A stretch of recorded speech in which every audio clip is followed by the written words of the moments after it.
నిన్న హరీష్ రావు గారు press conference పెట్టి ప్రకటించారు. కేసీఆర్ నాయకత్వంలోనే నేను పనిచేస్తాను.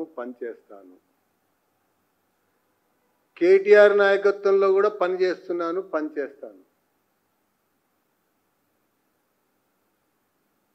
ఎందుకు ఆ రకంగా హరీష్ రావు చెప్పాల్సి వచ్చింది అన్నదే ప్రధానమైనటువంటి విషయం. ఒకవైపున డీల్ కుదిరింది, రాజీ జరిగింది. సోనియా అమ్మ మాట నిలబెట్టుకుంది. ఇక మిగిలింది విలీనమే తరువాయి. అక్కడి నుంచి ఏం చేయాలి అన్నటువంటి ఒక వ్యవహారంలో భాగంగానే డీల్ కుదిరింది, రాజీ జరిగింది. జూన్ 2 తర్వాత కానీ డిసెంబర్ 9 తర్వాత కానీ, నేను డేట్లు కూడా ప్రస్తావిస్తున్నా,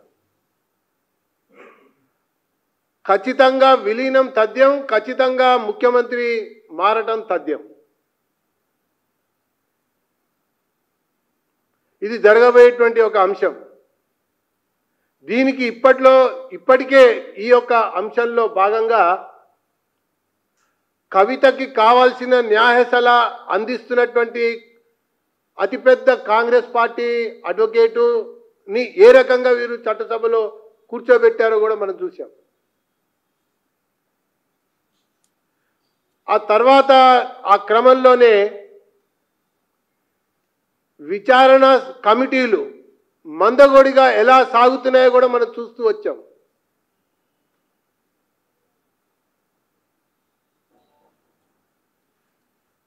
ఇది ఒకవైపున కనబడుతున్నటువంటి దృశ్యం. ఇంకొక వైపుకి వెళ్తే అప్పటి 10 సంవత్సరాల పాలనలో, ఇప్పటి 15 మాసాల యొక్క పాలనలో సంక్షేమ పథకాల యొక్క అమలు ఏ గ్రామ పంచాయతీలో కానీ, నగరంలో కానీ, జిల్లాలో కానీ గ్రామ సభల యొక్క ఆధారంగా ఎంపిక జరగకపోవటం వల్ల చిట్ట చివరి పేదవాడికి, నిజమైనటువంటి అర్హులకి, బీదలకి చెందకుండా చేరకుండా వీరి రాజకీయ నిర్ణయాల వల్ల అప్పుడు వాళ్ళకి చెందిన వాళ్ళకే దక్కింది, ఇప్పుడు కూడా వీళ్ళకి చెందిన వాళ్ళకే దక్కుతోంది. ఉదాహరణకి ఈ మధ్య ఇందిరమ్మ ఇళ్లకు సంబంధించినటువంటి వ్యవహారం ఒకటి బయటకు వచ్చింది. ఆ ఊర్లో అతి పేద కుటుంబం అదే, దళిత కుటుంబం కూడా అదే, వికలాంగుల కుటుంబం కూడా అదే. కానీ వాళ్ళకి ఇందిరమ్మ ఇల్లు రాలా. కారణం వాళ్ళకి రాజకీయ నేపథ్యం లేదు కాబట్టి. ఖచ్చితంగా అప్పుడు ఇప్పుడు ఈ సంక్షేమ పథకాల యొక్క లబ్ధిదారుల యొక్క ఎంపిక విషయంలో ముమ్మాటికి న్యాయ విచారణ జరిగి తీరాలని చెప్పని భారతీయ జనతా పార్టీ డిమాండ్ చేస్తూ ఉంది. ప్రతి ఒక్క సంక్షేమ పథకం యొక్క రూపకల్పనలో, నిర్మాణంలో కేంద్ర నిధులున్నాయి, రాష్ట్ర నిధులున్నాయి. కాబట్టే ఈ యొక్క డిమాండ్ మేము ప్రత్యేకంగా కోరుతా ఉన్నాం. ఇక పోతే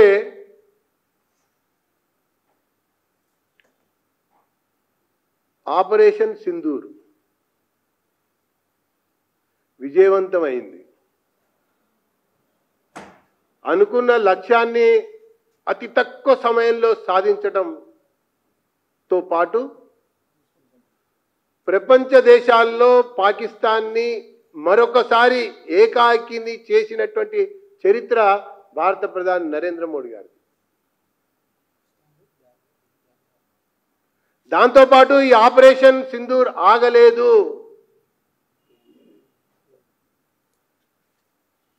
ఈ తూటాకి మిసైల్తో సమాధానం చెప్తామని ప్రధానమంత్రి స్వయంగా నిన్న ఒక ఆర్మీ విమానాశ్రయాన్ని సందర్శించి ప్రస్తావించినటువంటి ఒక అంశం.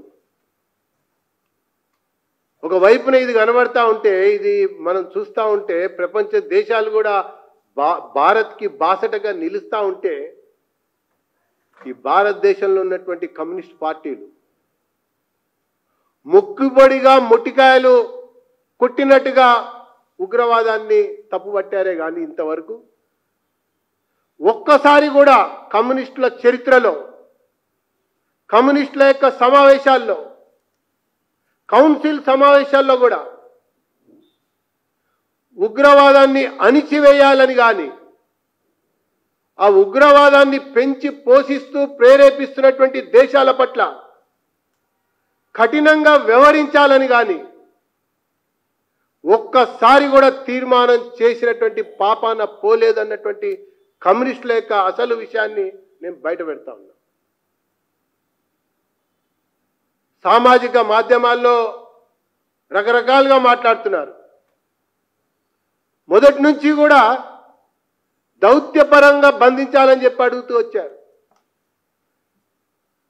పహల్గామ్కి కారకుల్ని అణిచివేయాలని కానీ, మట్టు పెట్టాలని కానీ, శిక్షించాలని కానీ ఒక్క కమ్యూనిస్టు నాయకుడు కూడా ఈ దేశంలో మాట్లాడాల. ఖండించడం వేరు, సంఘటనని ఖండించడం వేరు, నామమాత్రంగా ఖండించడం వేరు. కంటి తుడుపు చర్య అంటారు చూసారా, ఆ నామమాత్రంగా ఖండించడం వేరు. కానీ అంతరాల్లో నుంచి, హృదయాల్లో నుంచి, తీర్మానం నుంచి, పార్టీ పరంగా ఏనాడు కూడా కమ్యూనిస్ట్ పార్టీలు మాట్లాడినటువంటి దాఖలాలు లేవని చెప్పి నేను ఈ సందర్భంగా పేర్కొంటా ఉన్నా. వీళ్ళని బెంగాల్లో బాజా బజాయించిన, త్రిపురలో వీళ్ళ తిక్క అణిచివేసిన, కేరళలో వీళ్ళని ఖతం చేసిన, కమ్యూనిస్టులకి ఈ దేశంలో కాలం చెల్లింది అని చెప్పని అనేక సందర్భాల్లో పౌరులు తీర్పిచ్చిన, ఇంకా వీళ్ళకి బుద్ధి మారలేదు, అంతర్జాతీయ వాదమే మా విధానం అన్నట్టుగా రష్యాకి దాసోహం అనటం, చైనాకి బాసటగా ఉండటం, వియత్నాం కోసం జెండా ఎత్తటం, ఈ చేసే చర్యలు మానుకోవాలని చెప్పని నేను చెప్తా ఉన్నా. అంతేకాదు, అసలు రాజకీయ పార్టీ తను పెరగాలని కోరుకోవాలి, తన పార్టీ విస్తరించాలని చెప్పని భావించాలి, తను నాయకత్వం వహించాలని చెప్పని ప్రజల ముందుకు రావాలి. అసలు ఈ కమ్యూనిస్టుల ఆలోచన అలా లేనే లేదే. ఎంతసేపు బీజేపీని అనాలి, బీజేపీని బూచి చూపించాలి, బీజేపీని ఓడగొట్టాలని అనుకోవటం. వీళ్ళు ఎన్నిసార్లు ఆ రకంగా తీర్మానాలు చేసి, నిర్ణయాలు చేసి, అందరూ కూడగట్టి ముందుకొచ్చినా బంగాళాఖాతంలో కలిపింది కమ్యూనిస్టులనే భారతదేశ ప్రజానికం అని చెప్పని నేను తెలియజేస్తున్నా. అటు అవాకులు చవాకులు పేలటం మానండి. మీ సామాజిక మాధ్యమాల్లో భారత్ మాతాకి జై అనండి. ఈ ఉగ్రవాదాన్ని మట్టుబెట్టమని తీర్మానించండి. అంతర్జాతీయ వాదాన్ని వీడి ప్రధాన జాతీయ జీవన స్రవంతిలో కలవండి. ఒకవైపున దేశమంతా కూడా ఉగ్రవాదాన్ని మట్టుబెట్టడం కొరకు ముందడుగు వేయాలని చెప్పని కోరుతా ఉంటే,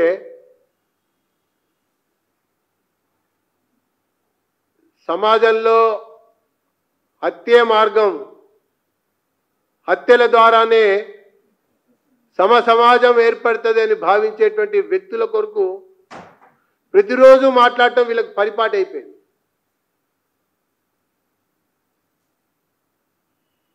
అటు కాలం చెల్లిన కమ్యూనిజానికి ఇక ఈ దేశంలో స్థానం లేదు అన్నది రోజు రోజుకి అర్థమవుతున్నటువంటి అంశం అని చెప్పని పేర్కొంటూ,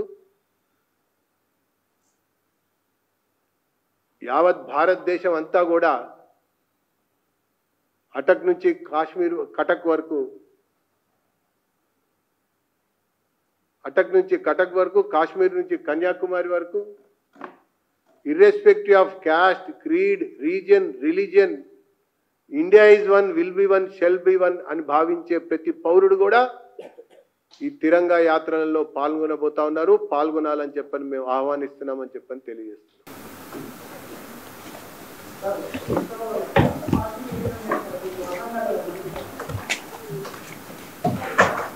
ఏంటది?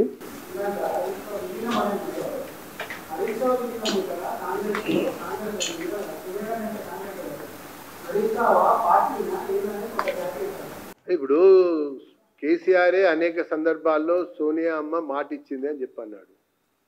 ఆమె మాట నిలబెట్టుకుంది అని అన్నాడు. నేను మాట నిలబెట్టుకోవాలని చెప్పని అన్నాడు కేసీఆర్. ఇక హరీష్ రావు ఏమో కేసీఆర్ నాయకత్వంలో పనిచేస్తానని చెప్పన్నాడు. కేటీఆర్ అయినా పర్వాలేదని చెప్పని అన్నాడు. కాబట్టి ఇప్పుడు డీల్ కుదిరింది. కాంగ్రెస్ బీఆర్ఎస్ నడుమ డీల్ కుదిరింది. ఇక కేసీఆర్ కేటీఆర్ హరీష్ రావు మధ్య రాజీ కుదిరింది.